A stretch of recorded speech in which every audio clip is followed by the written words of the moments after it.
ya sasarannya ya ibu hamil dan atau baduta tadi bayi bawah 2 tahun. Jadi dengan 2 telur itu per hari harapannya itu bisa mencukupi kebutuhan protein hewani. Untuk data-data warga masyarakat, khususnya warga masyarakat stunting, dari ibu-ibu kader sendiri itu datanya terlalu komplit. Itu kita mencari sasaran dulu. Kan di sini ada 19 dusun khususnya di Kelurahan Sidoarjo yang paling membutuhkan siapa-siapa. Saya mengumpulkan teman-teman kader. Sebuah kegiatan itu adalah hasil dari monitoring dan evaluasi seperti apa. Apakah kita masih perlu mengintervensi di sana ataukah kita perlu mengganti dengan kegiatan lain yang lebih intens lagi atau lebih tepat sasaran lagi, dan tentunya ini juga harus kita sesuaikan dengan kebijakan pemerintah saat ini.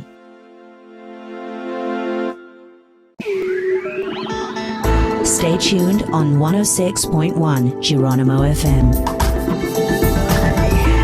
Love Jogja and you. Assalamualaikum warahmatullahi wabarakatuh. Ketemu lagi di CD Land Sibakul Jajah Desa Milagori, yang mana acara ini diselenggarakan oleh Dinas Koperasi dan UKM Daerah Istimewa Yogyakarta dan tentunya didukung sepenuhnya oleh Dana Keistimewaan Yogyakarta. Dan seperti biasa ya Kanca Boda, aku gak pernah sendiri karena selalu ditemani dengan orang-orang luar biasa. Dan kebetulan di kesempatan kali ini ada my sister, ada Mbak Ratna, kemudian ada Mas Utomo. Ya. Oke, dari BKKBN Daerah Istimewa Yogyakarta nggih. Betul. Nah, kemudian ada yang cantik juga di tengah-tengah, Ijo Royo. Ya Bu ya. Kali sinten niki? Iya, saya kader Bu Pre atau Bu Pre nggih. Mbak Bu Pre. Panggilannya Bu Pre. Oke, ini my sister yang berikutnya ya. Oke, yang kemudian ini dengan Mas Sinten ini. Sidik Nur Syafi'i. Oke, sebagai Lurah Kelurahan Sidoarjo. Lurah Kelurahan Sidoarjo. Sidoarjo Ponjong, Gunung Kidul. Baik, kita bertamu di sini.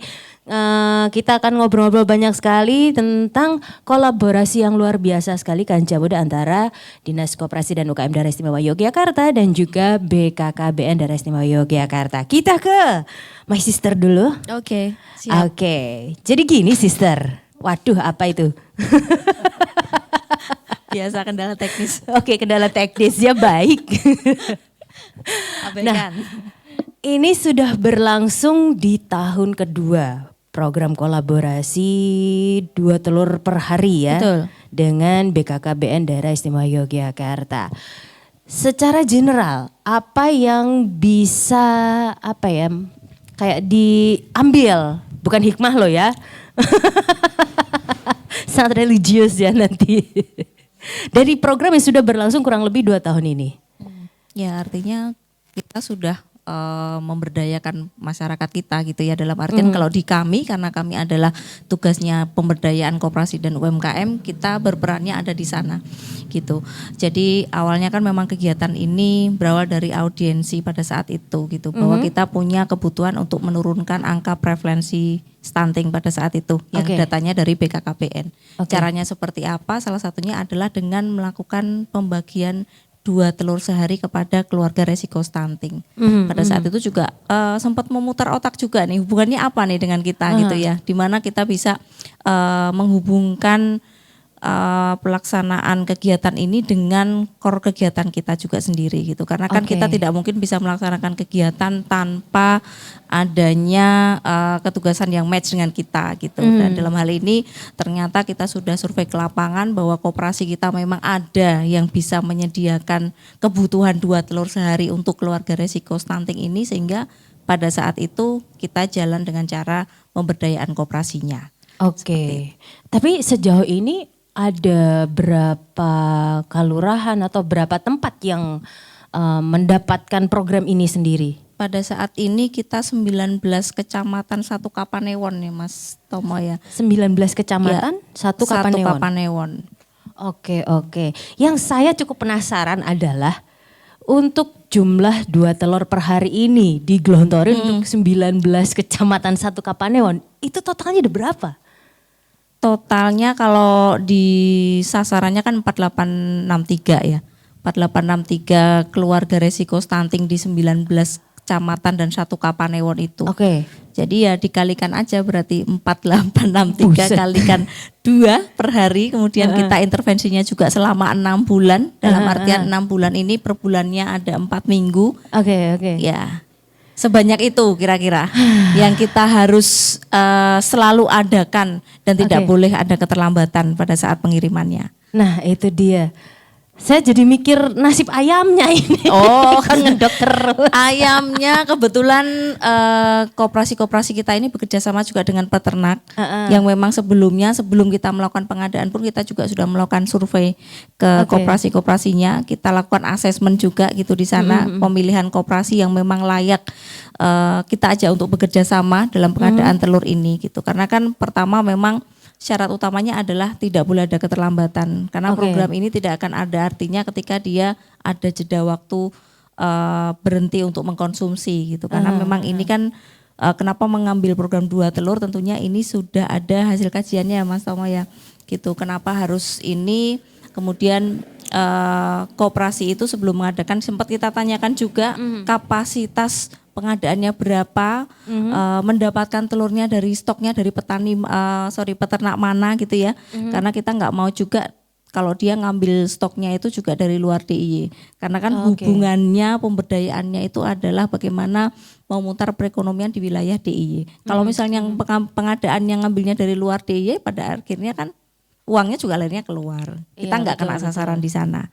Walaupun secara kegiatan penurunan angka stuntingnya mungkin berhasil gitu ya, tapi di kami secara pemberdayaannya tidak 100% kena sasaran gitu. Oke, baik. Total ada berapa peternak sih untuk bisa mengcover ini semua? Kita banyak ngambil di daerah Gunung Kidul dan Kulon Progo. Kebetulan baik. karena memang di Gunung Kidul di tempat kita sekarang berada itu sasarannya cukup banyak. Sehingga Oke. kita mencari yang memang lokasinya lebih dekat gitu ya karena kan ini hubungannya dengan distribusi Iya. gitu armadanya harus mengantarnya harus bisa tepat waktu kemudian keamanan di jalan juga karena telur ini kan rawan ya apalagi kita Betul. lokasinya di gunung-gunung kayak gini kan kita transportasinya harus aman gitu Iya. ya nggak boleh dia lama-lama juga di perjalanan juga resikonya cukup tinggi dan juga tentunya telur yang kita bagikan ini memang telur yang fresh jadi maksimal dia maksimal sekali ini kita salurkan itu adalah 4 hari setelah ditelurkan gitu. Oke. Jadi memang ini telurnya fresh karena untuk 1 minggu ya untuk 7 hari sekali pengantaran itu kita stoknya untuk 7 hari. Oke, nah tadi kan untuk bisa menjadi kayak semacam vendornya peternak ini ada semacam fit and proper testnya. Itu Ya. kurang lebih seperti apa sih, Mbak? Tentunya kooperasinya itu karena kita dari segi pendampingnya ya kooperasinya juga harus berbadan hukum jelas dia sehat kooperasinya karena kan di kooperasi itu kan ada penilaian kesehatan kooperasi gitu ya. Oke. Jadi dilihat jadi cash flow-nya ini aman atau tidak karena ketika kita melakukan pengadaan Mbak Berita tadi tahu sendiri kan banyak Iya. sekali kita harus mengadakan itu nggak boleh berhenti tentunya dalam waktu 1 bulan 4 minggu 4 minggu 1 hari 2 telur dengan 4.883. Banyak banget sih. Cukup banyak sekali modalnya cukup besar. Jadi kooperasinya memang harus kuat di modalnya. Harus kuat di modalnya, harus kuat di jaringannya, punya reputasi yang baik gitu ya. Karena akhir-akhir ini kan memang banyak juga kita disorot terkait dengan koperasi-koperasi yang dalam tanda kutip ada oknum yang menyalahgunakan kayak gitu. Nah ini kan perlu kita lihat juga track recordnya koperasi yang akan bekerja sama dengan kita. Oke. Karena ketika nanti sekalinya terjadi kesalahan manajemen di koperasinya, nah efeknya nanti akan di kita. Bisa saja kinerjanya akan menurun, terjadi keterlambatan dan sebagainya. Dan itu kan sangat fatal sekali. Iya, baik. Kita mengantisipasi itu jangan sampai itu terjadi. Oke, nah ini kan sudah berjalan di tahun kedua. Compare to tahun pertama awal-awal. Apa yang bisa diambil menjadi sebuah catatan penting dari program ini? Tentunya ini sudah cukup smooth ya di tahun kedua.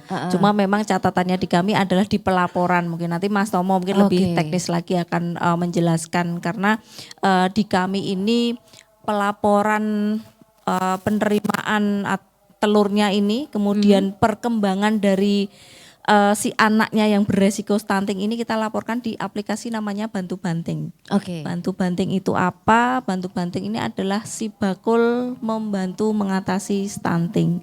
Kita punya aplikasi, platformnya Dinas Koperasi, kita di Sibakul, kita memasukkan salah satu menu yang khusus untuk menampung data-data kegiatan ini melalui Bantu Banting ini gitu. Jadi nanti Ibu Kader juga nanti bisa menjelaskan juga ya Bu, karena nanti Kader juga berperan untuk menginput di aplikasi itu gitu. Kapan diterimanya, kemudian mengupload foto-foto penerimanya, kemudian mengupload atau melaporkan perkembangan dari sasaran ini sendiri setelah diintervensi dengan kegiatan 2 telur ini gitu. Nah biasanya di situ kita ada beberapa hit and miss-nya ya gitu. Kadang-kadang karena untuk sasaran ini sendiri kita maksimal balita maksimal 2 tahun ya Mas Tomo. Jadi kalau misalnya usianya sudah lebih dari 2 tahun otomatis ada penggantian atau ibu hamil. Nah kalau anaknya sudah lahir kan berarti yang dicatat adalah perkembangan Si anaknya, iya. bukan perkembangan dari janinnya pada saat itu gitu. Sehingga di situ sering kita perlu ada konversi-konversi gitu. Di awal mungkin tahun pertama kita agak bingung kenapa hitungannya agak sedikit bergeser gitu ya. Ternyata setelah kita dalami, oh memang kita memungkinkan untuk ada penggantian sasaran. Sehingga di situ perlu lebih cermat lagi bahwa ketika ada penggantian sasaran ya berarti data yang dimasukkan adalah sasaran yang baru. Nah seperti itu. Baik. Kita di situ perlu ada olah-olah data juga di sana. Gitu jangan sampai nanti ketika tidak diolah itu ada terjadi kesalahan data ya nanti bisa berakibat di kesimpulan yang salah. Oke, Gitu. baik-baik. Nah, ini ada update-update ya pastinya di tengah perjalanan Betul. program ini gitu kan ya. Nah, ketika ada penggantian data ini atau perubahan data ini, apakah di lapangan juga kalau misalnya nih anaknya sudah lahir, langsung sasarannya dipindah ke anaknya atau data yang berubah ini nanti akan menjadi data di tahun berikutnya? Datanya tetap di tahun yang sama. Tetap di tahun yang Karena sama? kita intervensinya di tahun berjalan. Gitu. Oh, oke, baik-baik. Jadi ketika ada perubahan langsung di lapangannya pun juga menyesuaikan? Ya ini memang tugas berat dari Bapak Ibu kader yang ada di lapangan gitu. Terima kasih ya Bu udah membantu kami. Ribet sekali gitu ya. Karena sasarannya juga cukup banyak gitu. Di Kelurahan Sidorejo sendiri sasarannya berapa Bu ini? Sasaran kami di sini ada 43 KRS 43, ya. 43 KRS. Jadi Ibu ini yang 43? iya mencatat seluruh perkembangan dari keluarga resiko stunting yang ada di Kelurahan Sidorejo. Baik. Luar biasa ya. Kelihatan wanita secantik itu berkelahi dengan data ya. Iya Bu, nggak apa-apa itu menambah pengalaman kami semua sebagai kader di sini. Tapi Tambah pengalaman. udah dari tahun kemarin atau? Dari tahun kemarin Dari Bu. tahun kemarin? Iya sudah ini tahun kedua. Oh luar biasa, ini pasti banyak cerita yang bisa kita cari tahu nih Kak Jauda. Oke, tapi sebelum itu aku mau ke Mas Tomo dulu nih ya. Tadi cukup menarik adalah ada intervensi data dan segala macam. Nah itu sebenarnya untuk data ini sendiri prosesnya seperti apa sih untuk inputnya Mas? Ya, baik terima kasih Kanca Muda semua ya panggilannya ya. Betul. Baik terkait dengan data sasaran program 2 telur sehari bagi keluarga risiko stunting. Dari awal kita acuannya sebetulnya dari BKKBN punya namanya pendataan keluarga. Oke. Kemudian dimutakhirkan tiap tahun itu pemutakhiran pendataan keluarga. Data awal, data basisnya kita ngambil dari situ ya. Jadi di situ di tiap kalurahan sasaran yang tadi sudah disampaikan Mbak Ratna ya ada 20 kapanewon atau kemantren. Oke. Jadi kita lihat di situ di potret 20 kapanewon itu sebarannya bagaimana keluarga risiko stunting. Jadi kita ambilnya dari data awal dari pendataan itu, kemudian langkah selanjutnya adalah kita melakukan verifikasi ya. Nah, tentunya verifikasi dan validasi keluarga risiko stunting itu kita memang minta bantuan kepada Bupreh ini ya. Jadi Bupreh dan teman-teman kader pendamping keluarga di 20 kapanewon kemantren tadi. Jadi dari data pendataan itu kemudian diverifikasi, divalidasi oleh kader, datanya sudah cocok, ada, ya. Kemudian itu yang menjadi target sasaran program ini. Ya. Oke, baik. Jadi langkahnya seperti itu. Ya. Nah, dan ini untuk input datanya sendiri, apakah ada pelatihan tertentu atau sambil jalan diajarin untuk bisa menginput data ini atau seperti apa? Iya. Jadi sebelum proses kegiatan ini dilaksanakan di lapangan, jadi Dinas Koperasi dan kami BKKBN mengadakan semacam orientasi ya. Oke. Orientasi kepada kader pendamping keluarga penyalur 2 telur ini. Jadi sebelum kegiatan kita melakukan orientasi, yang pertama adalah menyamakan persepsi dulu ya. Apa tugasnya ya, bagaimana prosedurnya sampai nanti tata cara pencatatan dan pelaporan. Di dalam orientasi itu disampaikan ya, jadi tentang ketugasan, tentang sasaran ya. Dari sasaran kan sudah jelas ya. Dari sasaran yang dibantu ini adalah keluarga berisiko stunting ya. Oke. Keluarga berisiko stunting itu siapa ya, atau siapa saja, yaitu di kategorinya adalah keluarga risiko stunting yang memiliki ibu hamil dan atau memiliki bayi di bawah 2 tahun ya. Jadi kalau intervensi di program ini ya, bagaimana cara percepatan penurunan stunting itu akan efektif bila itu menyasar pada 1000 hari pertama kehidupan ya. Jadi 1000 hari pertama kehidupan itu dimulai dari proses pembuahan, kemudian kehamilan sampai kurang lebih 9 bulan, kemudian dilanjut sampai dengan bayi usia 24 bulan atau 2 tahun. Itu 1000 hari pertama kehidupan. Nah itu yang menjadi sasaran teman-teman kader di lapangan untuk menyampaikan 2 telur itu. Kalau kita kader sudah semua memahami sasarannya, yang berikutnya adalah kami memahamkan kepada kader di lapangan bagaimana cara distribusi dan pencatatan pelaporan dari 2 telur itu. Jadi kami tadi sudah disampaikan Mbak Ratna, ada alat bantu ya untuk mengukur, mengevaluasi kegiatan ini, namanya bantu banting ya. Agak serem ya namanya. Agak serem ya. Si bakul membantu bersama Banting. mengatasi stunting ya, akronimnya itu. Nah, jadi di dalam aplikasi itu nanti kader nanti akan dilihatkan ya bagaimana siapa saja sasarannya ya. Sasarannya siapa saja bisa dilihat apakah sudah sesuai atau ada perubahan ya. Kalau ada perubahan nanti diminta secepatnya untuk melakukan konfirmasi kepada admin sehingga bisa mengganti sasaran sesuai dengan hasil validasi tadi. Tentunya sasaran yang tepat sasaran tadi ya. Terus ketika sasarannya sudah jelas, nanti kader kami ajari ya, dilatih oleh teman-teman dan tim itu bagaimana cara melaporkan ya. Jadi cara melaporkan itu yang pertama adalah telur itu diterima kapan ya. Dari penyedia yang koperasi ini nggih. Nah, telur diterima kemudian kader mendistribusikannya kapan ya. Tanggalnya. Baik. Kemudian di situ setelah itu ada juga dokumentasinya ya. Jadi foto pemberiannya itu harus jelas ya. Itu dilaporkan. Itu sebagai bentuk akuntabilitas program ya, sehingga bisa memastikan nanti kepada berbagai pihak yang ingin mengetahui betul-betul disalurkan atau enggak. Ya buktinya apa? Buktinya adalah foto.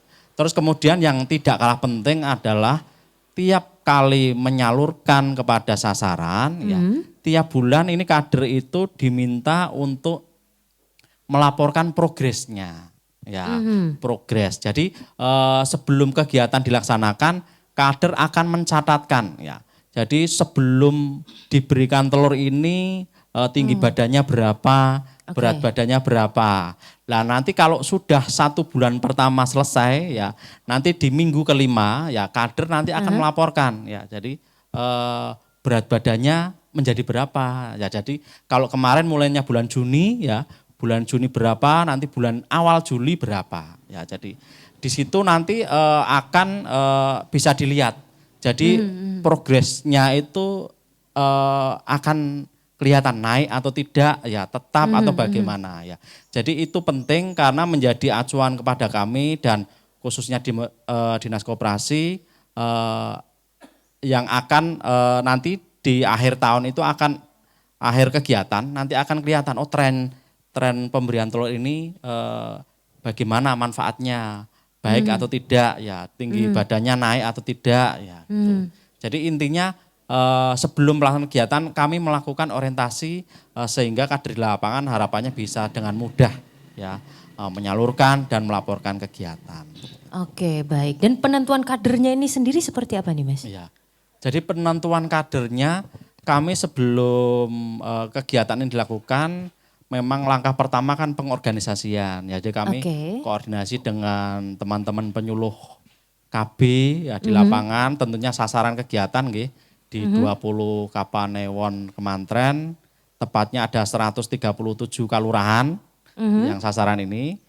Kami kumpulkan, kemudian dari teman-teman di tiap Kapanewon ya itu memberikan masukan terkait dengan kader yang nanti akan mengelola. Nah, kebetulan untuk di kader KB sendiri kan sudah ada, namanya tim pendamping keluarga.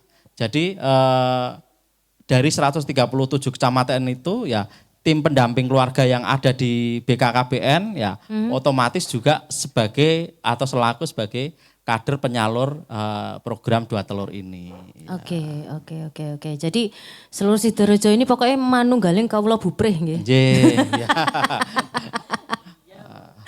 Oke, baik. Seperti itu nih kan Budaya prosesnya mencari kader pendamping di program 2 telur per hari ini sendiri. Dan memasukkan datanya lumayan ya Mas, apalagi part dokumentasinya ini. Betul. Jadi mungkin agak ada perubahan ya. Jadi mungkin di tahun pertama ya Bu Pre dan tahun kedua. Jadi kemarin memang di awal di tahun pertama karena itu program baru dimulai memang kalau di awal itu dokumentasinya harus satu foto, satu upload ya. Jadi satu memberi terus kemudian juga diupload per by name yang sama. Ya. Tetapi di tahun kedua ini ya kami bekerja sama dengan tim IT Bantu Banting itu memberi kelonggaran. Jadi walaupun nanti uploadnya satu-satu per sasaran, tetapi fotonya itu bisa sama. Ya misalnya mungkin di sini ada 40 sasaran ya 43 sasaran. Mungkin pemberiannya per 10 itu difoto jadi satu.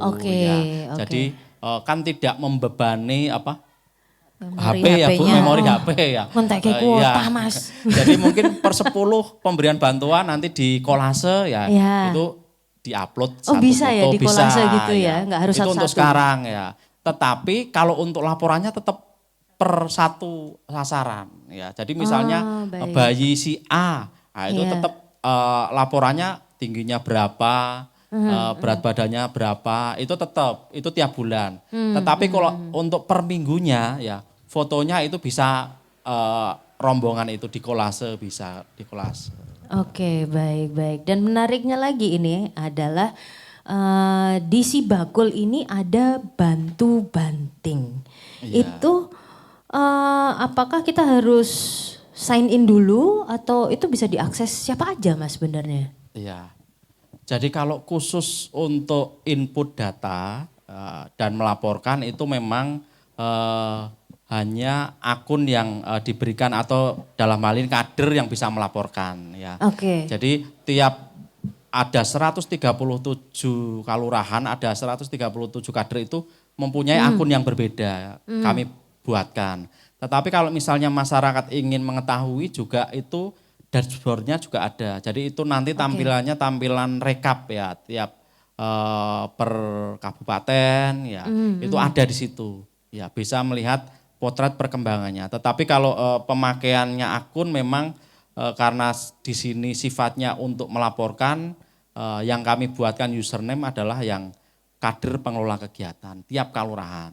Ya. Oke, baik. Saya itu kan pernah mencoba masuk gitu Iya. kan ya. Itu harus mengisi data, kalau nggak gitu nama sama kayak semacam sandi atau Iya, passwordnya. betul ya. Nah itu kan berarti kita harus punya data dulu di situ, sign in dulu gitu. Iya, itu sebetulnya khusus untuk yang melaporkan. Yang untuk melaporkan kader. saja ya. Tetapi kalau misalnya tidak bisa masuk, tetapi hanya bisa melihat rekapan summary laporan kegiatan bisa. Ya. Oke, tabulasi datanya Tabulasi bisa datanya dilihat bisa. ya Mas ya. Tetapi kalau untuk detailnya per kalurahan memang kami belum menampilkan ya. Tetapi kalau misalnya masyarakat umum mau mengakses itu nanti bisanya hanya melihat data capaian per kabupaten. Oke, itu bisa langsung diklik. Iya bisa. Oke, baik. Karena tadi pun saya juga sempat nyoba lagi gitu kan ya. Iseng banget saya. Mau Pengen jadi tahu. TPK, mau jadi TPK mungkin Rita. Pengen tahu gitu kan ya. Nah, data-data apa aja sih yang bisa diakses secara umum sih Mas di Bantu Banting ini? Ya. Data-datanya kalau untuk masyarakat umum yang mau melihat memang itu yang bisa dilihat di situ adalah sasaran, berapa jumlah sasarannya, kemudian sasarannya dari mana, Oke. baik kalurahan ya. Terus kemudian di situ dirinci ya. Sasaran itu ibu hamilnya berapa, bayi di bawah 2 tahunnya berapa, ya di situ ada. Kemudian hasilnya ya. Jadi hasil itu hasil sebelum pelaksanaan kegiatan itu berapa ya. Nanti di bulan pertama itu progresnya berapa. Bulan kedua sampai kalau misalnya bulan ini ya sampai bulan kelima berapa ya. Jadi nanti pada akhirnya nanti setelah mungkin program ini berakhir di bulan November nanti juga akan nanti akan kami tampilkan rekapnya. Jadi progresnya itu trennya untuk Gunung Kidul berapa ya, naik atau tidak ya. Terus kemudian untuk Kabupaten Kulon Progo, Bantul dan sebagainya. Jadi itu harapannya nanti setelah akhir program nanti capaian itu nanti akan kami share kepada masyarakat umum sehingga bisa melihat sejauh mana efektivitas ya sisi manfaat dari program 2 telur ini ya. Jadi misalnya di sini di Sidoarjo gitu, Sidoarjo Ponjong. Harapannya nanti akan kami buat ya semacam flip chart ya. Jadi ketika Sidoarjo nanti kita akan di klik Sidoarjo, harapannya nanti bisa melihat mulai bantuannya bulan Juni ya. Julinya perkembangannya bagaimana, Juli, Agustus sampai dengan akhir nanti di bulan November progresnya bagaimana. Harapannya nanti setelah program ini berakhir nanti akan kami tambahkan fitur seperti itu ya. Biar masyarakat tahu ya dan juga sebagai sarana keterbukaan informasi. Oke, baik. Nah, kemudian nih Mas, ini adalah tahun kedua dari program ini sendiri. Masih ada kendala-kendala yang cukup signifikan sekali nggak sih dari tahun pertamanya berjalan di tahun kedua? Jadi kalau kendala teknis ya karena terkait dengan sistem teknologi informasi saya kira masih tetap ada ditemukan ya. Jadi kalau dulu itu kendalanya memang banyaknya kader itu mengupload foto ya, di tiap minggu ya. Sekarang alhamdulillah sudah dikurangi itu, tetapi memang kesulitan berikutnya yang sekarang kendalanya paling kalau ada perubahan ya. Jadi perubahan itu seperti kami yang sudah disampaikan di awal. Jadi sasarannya kan ibu hamil dan bayi di bawah 2 tahun ya. Manakala ibu hamil itu ya di bulan pertama diberikan itu misalnya mungkin kehamilan 7 bulan ya. Mungkin di bulan keempat itu beliau kan sudah melahirkan. Nah, tentunya itu yang harus dilakukan adalah sinkronisasi, artinya penyesuaian data yang tadinya sasarannya ibu hamil menjadi baduta. Jadi sasarannya tetap di keluarga itu ya, tetapi memang by name sasarannya berganti. Yang tadinya ibunya sekarang berubah menjadi anaknya yang baru lahir. Oke. tetapi sasarannya masih di keluarga yang sama. Dan harapannya nanti kader bisa menginfo ke kami ya admin sehingga itu bisa dilakukan pergantian. Memang agak sedikit kendala karena memang yang bisa merubah atau mengganti itu admin ya.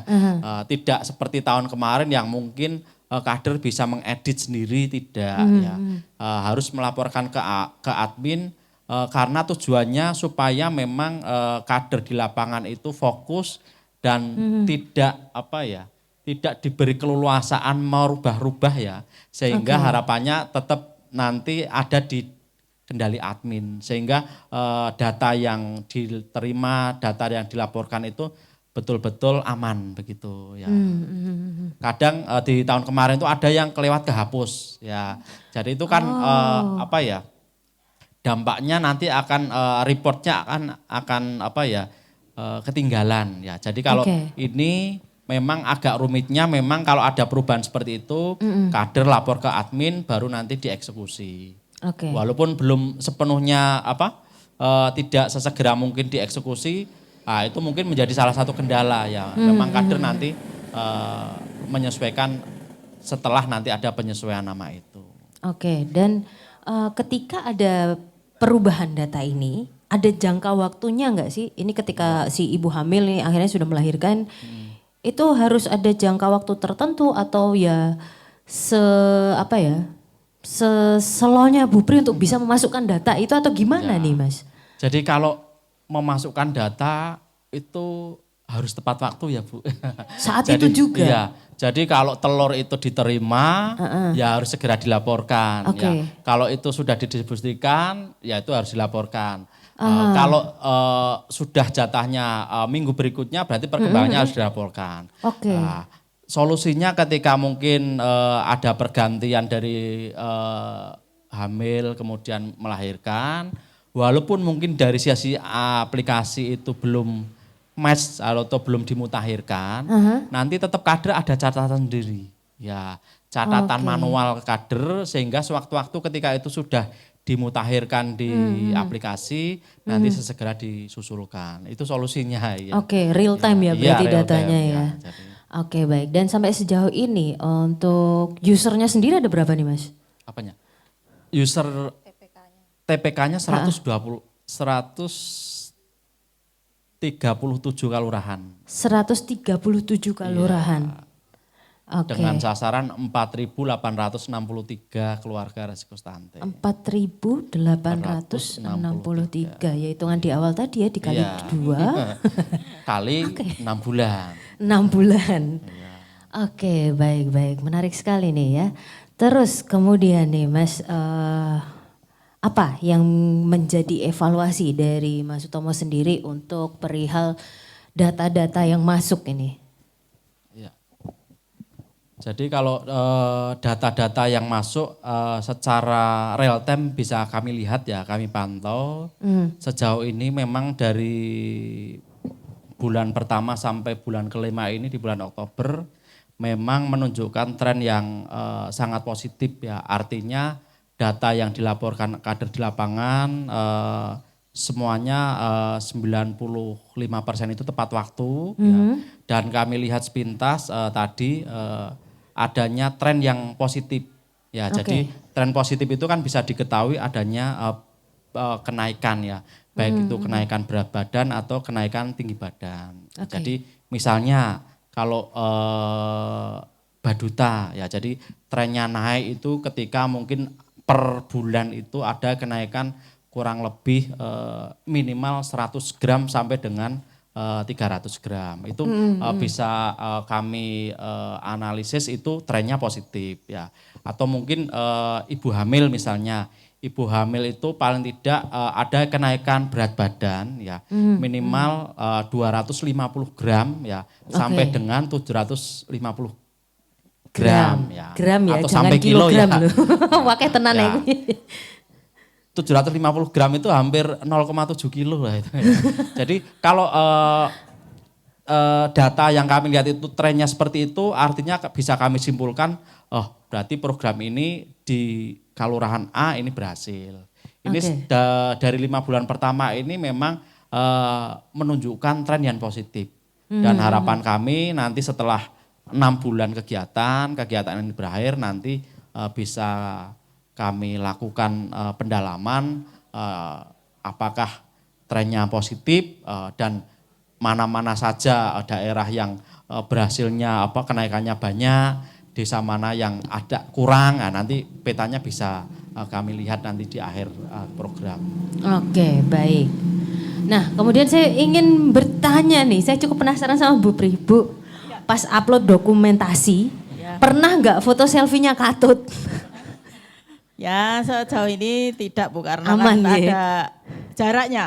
Ya, Oke, jarak oke. saya foto di sini tuh Bu, kayak saya di sana, jadinya aman. Oke, aman ya. Belum Iya. pernah ada yang Katut, jangan sampai ya Bu ya. Jangan, Selfie-nya harus Katut. berhati-hati.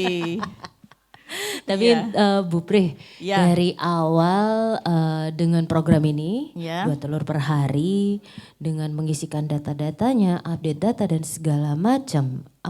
Hal pertama ketika mendapatkan tugas ini, apa yang Bu Pri pikirkan waktu itu? Yang pertama itu kita mencari sasaran dulu. Kan Oke.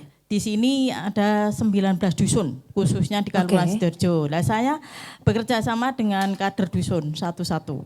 Ya, untuk menyelesaikan memverifikasi di situ ada 2 program sasarannya yang di situ dimasukkan yang paling membutuhkan siapa. Saya mengumpulkan teman-teman kader Ibu begitu. Oke. Dan saya di situ ada ibu hamil, ada Bu, ada yang kek ya, itu bisa masuk. Di badutannya ada Bu, itu masih kecil tapi itu ibunya itu kurang, sanitasinya kurang, itu bisa dimasukkan gitu oke. Bu. Oke, Dan oke. tahu nggak? Mungkin perlu dijelaskan Bu. Kak Eka. Oh, Nah, makanya iki piye iki kok kek? ya saya jelaskan. Ya itu tadi mau saya tanyain Iya. itu. Kok kek? Kayak gitu Bu, kekurangan energi kronis di di lengannya ini. Itu Bu, untuk bumilnya. Itu Oke, oke, kekurangan, itu bisa masuk karena untuk lingkar lengan itu kan harus 23,5 cm, tapi itu di bawah. Ada Oke. yang 20, ada yang 19, itu saya masukkan gitu Bu. Sik to, iki ketoknya punjul lek Oh, 23. 2 kalinya itu. Ibunya kurus Bu, ya gitu. Tapi saya kerjasama dengan kader dusun gitu Bu, Oke. biar valid tidak salah sasaran. 19 dusun Iya. jenengan kumpulkan jadi satu. Iya jadi satu. Oke, tapi untuk mensosialisasikan program ini sendiri ke masing-masing keluarga, ada kesulitan tersendiri nggak waktu pertama kali masuk di sini programnya? Ya ada, kiranya itu Bu mau apa? Saya mau kesini KIE sebentar, saya boleh ada waktu untuk bincang-bincang Mbak. Gitu. Iya Bu, gitu kayak ada apa ya Bu? Mau ngasih bantuan. Oh ya jangan bantuan dulu, saya tak tanya-tanya dulu. Ibu hamil itu kayak apa memang Bu ekonominya gini-gini. Bu ini saya tuh kalau hamil muda memang mutah terus sehingga tidak asupan gizi tidak masuk semuanya. Jadinya si ibu hamil tadi kurang semuanya. Ya jadinya kek. Jadi badannya kurus ya, jadi nantinya dikhawatirkan menghasilkan anak yang stunting gitu Bu. Oke, Ya, oke. Jadi saya berembuk sama teman, oh berarti ini masuk itu. Oke, jadi ini prosesnya satu persatu keluarga atau memang dikumpulkan di satu tempat, kemudian kayak ada sosialisasi dan segala macam atau pripun Bu? Tidak, ini saya mengumpulkan teman-teman kader per dusun satu. Oh, ada agen lagi nggih? Iya, jadi dia menunjukkan si A itu Bu, ada Bu, itu sasarannya. Lah gimana alasannya gini. Nah saya pendekatan oke. KIE ke rumahnya, oh iya berarti ini. Saya memberikan tentang saran-saran, berarti Ibu kayak ini harus makan yang bergizi. Nah untuk menambah Ibu itu lebih cepat gemuk dan tidak kayak lagi, Ibu saya kasih 2 telur sehari. Oh ya Bu, seneng-seneng banget Bu. Masih Oke. banyak di sini yang begitu. Oke, kayak penolakan gitu sempat ada nggak sih Bu Bre? Memang ada penolakan kemarin, ada perubahan Bu. Memang Oke. penolakannya itu begini Bu, hamil dan melahirkan dan apa niku penolakannya itu anaknya itu dikasihkan saudaranya sehingga menolak untuk diberi telur. Di lain daerah, Bu. Bukan di sekitar kelurahan. Kalau sekitar kelurahan Sidoarjo saja saya lanjutkan, tapi itu di luar daerah di Jogja begitu. Sehingga saya ganti KRS-nya atau ganti orang. Oke, itu karena anaknya mau diungsikan gitu ya. Wah, ini wis internal nih. Iya, urusan itu. Saya sudah komunikasi sama Pak Tomo, sama Pak Yudi itu tidak boleh kalau di luar kelurahan Bu, harus diganti ini sasarannya gitu. Oke. Tapi pernah ada nggak sih Bu kasus semacam kayak misalnya waktu pertama kali program ini ada dan Bu Pri mulai kayak penetrasi program ini ke satu persatu kepala keluarga yang KRS gitu kan ya. Ada penolakan semacam kita baik-baik aja kok gitu loh. Kita makan juga banyak gitu kan ya. Selama ini tidak langsung ditolak gitu, cuma ada pergantian Bu. Nek penolakan belum. Penolakan seperti itu enggak ada ya? Tidak ada. Oke, baik. Dan untuk kemudian setelah ini semua sosialisasi sudah, terus juga program ini sudah berjalan, untuk input datanya sendiri nih dari Bu Pri, selama kurang lebih hampir 2 tahun, itu kendala yang ataupun mungkin yang masih jadi ganjelan dari Bu Pri itu apa? Selama ini untuk pelaporan ya kendalanya biasanya sinyal. Oke, yang susah kedua sinyal. harus ngisi pulsa terus. Iya, baik. Supaya cepat. Baik itu harus kartunya yang simpati Bu. Kalau yang lain itu loading terus begitu. Ya jangan kartu remi juga Bu, bingung malah dolanan ini. Dan itu pun juga ya yang dimudahkan itu saya di sini nguploadnya ada wifi balai kelurahan. Kalau di rumah itu ya sering itu udel-udel itu. Muter-muter terus. Lah ini kalau misalnya di rumah susah, nginep di kantor kelurahan jenengan Bu. Dekat Bu saya, rumahnya cuma di kota itu. Nanti kan saya tuh ambil strategi Bu. Kalau pamonya sudah keluar bar maghrib itu kan sudah enggak ada. Saya di sini berani. Oke, jangan-jangan Mbak Bantal guling sarung lah wis. Bedol omah. Iya. Itu Bu cara penguploadan saya. Oke, baik seperti itu. Nah, ke Mas Lurah yang satu ini nih ya. Fasilitas selain wifi ini tadi, apa fasilitas yang disediakan dari kelurahan ini sendiri untuk bisa being supportive atau mensupport program ini? Fasilitas yang diberikan oleh pemerintah kelurahan dalam mendukung program dari pemerintah untuk memberikan bantuan 2 telur ya. 2 telur pertama pasti tempat. Tempat kita berikan kepada warga masyarakat penerima. Dan otomatis kita juga selalu berkoordinasi dengan Ibu Kader untuk tempat yang sekiranya itu secara otomatis waktu pemberian. Jangan sampai nanti kita malah membebani warga masyarakat penerima. Waktu kita upayakan di pagi hari. Karena kalau siang hari kan kasihan, pasti panas. Kita atur jadwal pagi hari di balai kelurahan. Seandainya ada jadwal kegiatan yang lain pasti kita undur untuk mengutamakan pemberian bantuan 2 telur tadi. Oke, itu tempat, terus kemudian pengaturan jadwal waktu. Pengaturan jadwal ini. Kalau di sini sendiri di Sidoarjo ini sendiri jadwalnya kapan nih untuk pembagian? Hari Kamis. Hari Kamis. Pagi. Oke, tak kirain subuh, jangan ya. Kamis pagi. Tiap minggunya? Iya, seminggu sekali. Oke, baik. Nah, dan untuk pendampingan sendiri Bu Pri itu setiap hari apa? Untuk pendampingan penerimaan hari Kamis jam 9. Hari Kamis itu? Apa itu penyaluran telurnya ya tepat waktu. Tepat waktu juga ya? Jam 9 datang sini, saya share di grup. Bapak Ibu monggo yang mendapatkan telur merapat. Telur sudah datang. Siap meluncur ke tuannya masing-masing. Banget. Begitu. Segera merapat, siap. Iya gitu. Siap dan gitu. Iya ada yang siap Mbah Telur, siap dan gitu. Nggih Bu Kader ya ada yang macam-macam jawabnya Bun. Oke, baik, menarik sekali ya. Tapi selama ini berjalan di sini di Sidoarjo ini sendiri Bu Pri, ada semacam unek-unek nggak dari warga sendiri khususnya KRS ini? Ya adanya itu Bu gini, Bu kalau memberi telur itu Mbak yang banyak sekalian. Wah. Lah ini tidak bisa. Harus programnya 1 hari 2 itu ya cuma segini. Tapi kan per minggu. Kamu harus bersyukur. Yang lain saja pengen loh. Oh iya Bu, maaf Bu kata saya tadi salah gitu. Oke. Mbak Ratna, Mas Tomo? Ya gimana sebenarnya kalau misalnya kita mau langsung ngasih banyak juga kan berpengaruh dari kesegaran telurnya itu sendiri gitu kan. Karena maksimal ditelurkan 4 hari kemudian ditambah dia 7 hari di sana. Kalau misalnya kita rapel jadi 2 minggu berarti 14 hari dong di sana gitu.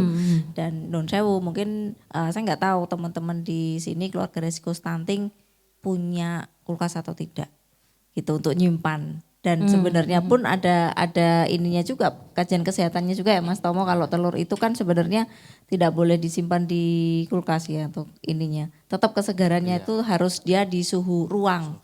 Nah gitu. Jadi memang hal-hal yang mendasari sistem pembagian 2 telur ini juga mengacu pada kajian-kajian kesehatan gitu. Karena kita pengen manfaatnya juga maksimal untuk keluarga resiko stunting ini. Oke, gitu. baik. Monggo Mas Tomo. Ya, baik. Jadi sebetulnya program 2 telur sehari bagi keluarga risiko stunting ini yang perlu digarisbawahi ini adalah penerima manfaatnya. Walaupun itu judulnya keluarga risiko stunting, tapi sebetulnya yang berhak mengkonsumsi itu adalah sasarannya. Siapa? Ya sasarannya ya ibu hamil dan atau baduta tadi, bayi bawah 2 tahun. Jadi dengan 2 telur itu per hari harapannya itu bisa mencukupi kebutuhan protein hewani. Mungkin yang tadi dikeluhkan kader penerima kebupre itu kan mungkin anggota keluarga yang lain pingin itu ya. Padahal bantuan kami itu sebetulnya dari Dinas Koperasi kan untuk sasarannya ya. Baik itu ibu hamil dan baduta. Itu juga harus dikonsumsi sasaran itu. Baik. Dan sempat ada nggak sih kayak sosialisasi atau mungkin pendampingan di mana si sasaran ini dikasih tahu kayak semacam resep-resep tertentu untuk bisa benar-benar mendapatkan manfaat dari telur ini sendiri gitu? Iya. Ada? Oke, misalnya masak apa nih Bu Bre? Ini saya kan sebelum mulai telur belum datang. Saya isi dulu buat penyuluhan tentang gizi telur ini sangat baik sekali, terutama untuk otak. Bagaimana Bu? Untuk digoreng boleh tidak boleh? Enggak harus direbus terus, tapi digoreng boleh. Sama daun wortel itu loh Bu, seledri gitu dicampur gitu. Biar enggak bosan si anak gitu. Daun wortel saya agak mikir. Konangan tahu Mas. Seledri itu loh Bun. Sama tahu dicampur juga. Oh, diupluk sama tahu biar gitu. Biar variasi si balita biar mau, ibu hamilnya biar tidak amis, tidak muta gitu. Baik. Tapi sering ada kayak kumpul-kumpul gitu nggak Bu Bre? Iya. Kayak sharing-sharing, sharing moments gitu kan ya. Karena saya kan TPK pendampingan di ibu hamil, di itu kan ada 5 atau 6 di situ. Sudah ada yang melahirkan. Bu, saya cocoknya apa? Oh, KB-nya Ayudi itu lebih bagus. Aduh, saya Bu. Kalau Ayudi gini-gini suami saya nanti malah gini-gini. Oh, enggak apa itu salah persepsi. Jangan begitu, itu apa aman gitu. Ya kumpul-kumpul itu kita KIE tentang itu. Makanan ya telur, cara memasaknya, cara kalau ibu habis melahirkannya suruh untuk KB gitu. Itu di hari Kamis itu juga ya? Sebelum teman-temannya datang. Baru 5. Nanti potretnya kan tanggung biar 10 kan 4 kali gitu. Sanu untuk konsul tentang pengasuhan anak, tentang itu gitu Bun. Baik. Pengalaman untuk pengasuhan baduta dan ibu yang habis melahirkan untuk memakai alkon begitu. Baik Bu. Kemudian nih ke Mas Lurah nih ya, selama 2 tahun ini progres yang sangat terasa dari program ini, khususnya di Sidoarjo ini. Ya, progres capaian atas pemberian bantuan tadi terjadi pengurangan stunting yang nanti bisa disampaikan untuk jumlah stunting Sidoarjo itu berapa oleh Bu Kader. Karena apa? untuk data-data warga masyarakat, khususnya warga masyarakat stunting, dari ibu-ibu kader sendiri itu datanya terlalu komplit.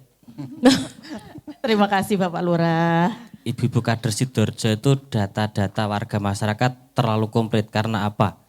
Itu warga masyarakat dari yang hamil, usia kehamilan berapa minggu, berapa bulan, ibu-ibu kader ada data. Saya nggak tahu dapat datanya itu dari mana. Wah, jangan-jangan intelijen ini. Nah ini pas waktu intern mungkin laporan dulu sama ibu kader, saya nggak tahu. Sampai dengan warga masyarakat yang meninggal, ibu-ibu kader juga ada datanya. Jadi di sini ibu-ibu kader sendiri sangat membantu dalam pendataan warga masyarakat, khususnya warga masyarakat Sidoarjo sini. Oke, baik. Terima kasih. Dan kemudian saya mau ke Mbak Ratna lagi nih ya. Oke, urgensi, capaian dan juga mungkin ada bayangan ke depannya seperti apa nggak sih untuk program ini sendiri? Karena ini kan sudah berjalan 2 tahun. Mungkin akan ada program berikutnya atau mungkin ada program lain lagi yang juga berkolaborasi dan bersinergi dengan BKKBN Daerah Istimewa Yogyakarta ini sendiri mungkin? Oke, kalau untuk yang program 2 telur ini tentunya kita sasarannya tidak hanya di penurunan prevalensi angka stunting itu ya, tapi juga terkait dengan pembinaan juga di kami, di koperasinya khususnya gitu. Terkait dengan pengadaan tentunya koperasinya juga harus sudah onboarding, sudah bisa melakukan pengadaan ataupun pemasaran online, kemudian pengelolaan organisasinya sendiri yang lebih baik, kemudian dia punya pengalaman manajerial yang baik, tentunya kan pengaturan ketika distribusi ini kan harusnya ada pengelolaan di internal mereka yang sangat baik sehingga ini semua bisa jalan dengan baik gitu. Nah, pastinya itu sasaran kita ada di sana juga gitu, terkait dengan edukasi kepada koperasinya juga gitu. Kalau untuk program terkait dengan sasaran yang sama, mungkin kita lihat hasil monitoring dan evaluasinya juga Mbak Prita gitu. Karena setiap hal yang mendasari lahirnya sebuah kegiatan itu adalah hasil dari monitoring dan evaluasi seperti apa. Apakah kita masih perlu mengintervensi di sana ataukah kita perlu mengganti dengan kegiatan lain yang lebih intens lagi atau lebih tepat sasaran lagi, dan tentunya ini juga harus kita sesuaikan dengan kebijakan pemerintah saat ini. Gitu. Karena kami dari sisi pemerintahan ya, terutama penyedia anggarannya, sehingga kita juga perlu mengalokasikan anggaran dan kegiatan ini sesuai dengan arahan ataupun kebijakan pemerintah pada saat ini. Tapi tentunya program kegiatan kita, misalnya nanti ada program kegiatan baru ya, tentunya lebih lebih baik lagi dan harapannya nanti bisa lebih berdampak bagi masyarakat, terutama di wilayah-wilayah kantong kemiskinan. Mungkin kalau di kami seperti itu. Oke, baik. Nah, Mas Utomo terakhir nih ya, untuk bisa mengakses data-data terkait stunting ini sendiri, informasi-informasi yang dibutuhkan oleh masyarakat, kemudian program-program yang bisa membantu masyarakat untuk lebih aware terhadap stunting ini sendiri, kira-kira bisa diakses di mana nih? Iya, jadi khusus kalau untuk mengakses kegiatan program Bantu Banting ya bisa dilihat memang di Dinas Koperasi bisa. Jadi kemudian Dinas Koperasi nanti ditambahi informasi lagi Sibakul dan Bantu Banting. Di situ ada bisa mengakses data terkait dengan program Bantu Banting ya, termasuk program 2 telur sehari bagi keluarga risiko stunting ini sendiri. Terus kemudian ketika mungkin masyarakat pengen tahu ya bagaimana tentang pencegahan stunting dan kegiatan-kegiatan bagaimana penurunan angka stunting, itu monggo bisa diakses di website kami BKKBN yogya.bkkbn.go.id ya.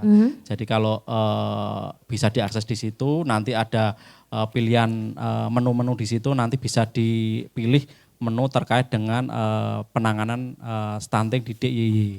Kemudian kalau sosial media juga ada Mbak, jadi ada IG, ada X ya, terus kemudian ada Facebook ya, bisa diklik juga BKKBN DIY. Jadi itu bisa kami juga menampilkan ya infografis atau sarana pembelajaran bagi masyarakat yang pengen mengetahui tentang program-program kami.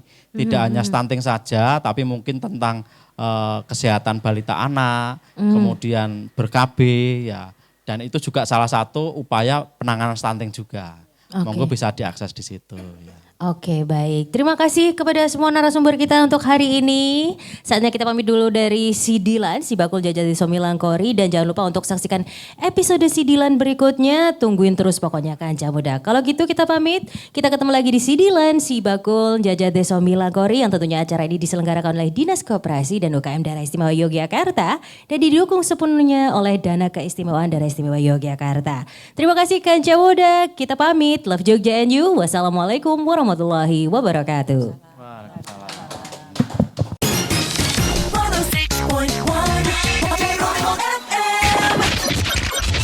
The real sound of Jogja, Geronimo FM.